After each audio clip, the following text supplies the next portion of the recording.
গতকালকে আমি একটা ভিডিও পোস্ট করছিলাম খালেদা জিয়া আছে না মারা গিয়েছে এটা জানার জন্য। এখানে কিন্তু আমার ফ্রেন্ড ফলোয়াররা অনেকেই কমেন্ট করছেন, আমার সাথে সহমত পোষণ করছেন, তারাও জানে না, জানতে চেয়েছেন।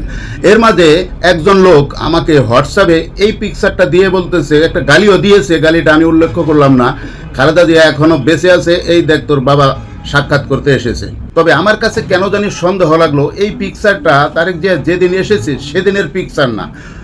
খালেদা জিয়া কিন্তু অসুস্থ অবস্থায় চিকিৎসার জন্য লন্ডনে একবার গিয়েছিল, আমার মনে হয় সেই পিকচার হবে।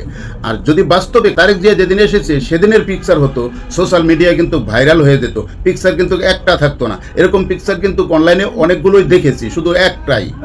তারেক জিয়া আসার পর উনি যে ওনার শাশুড়ির সাথে দেখা করছে, ওনার শাশুড়ি ফুলের মালা দিয়েছে, অনেক প্রকারের কয়েকটা পিকচার পেয়েছি আমরা, ভিডিও বার্তাও পেয়েছি। খালেদা জিয়ার সাথে যদি দেখা সাক্ষাৎ করতো, পিকচার অনেক প্রকারের আসতো, ভিডিও বার্তাও আসতো। খালেদা জিয়ার সাথে দেখা করে নাই, যেটা শুনেছি খালেদা জিয়াকে লাইফ সাপোর্টে রাখছে, যেটা ভিডিও মাধ্যমে জানতে পারলাম।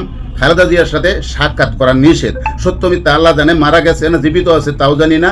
এখন জীবিত আছে না মারা গিয়েছে সেটা জানার জন্য গতকালকে ভিডিওটা তৈরি করেছিলাম। বর্তমান বাংলাদেশের 99% লোক খালেদা জিয়াকে ভালোবাসে। তবে আশা করি খালেদা জিয়ার মৃত্যু অথবা জীবিত দুইটার একটা সংবাদটা মিডিয়ার মাধ্যমে প্রচার করে দিবেন, দেশবাসী শান্ত হবে।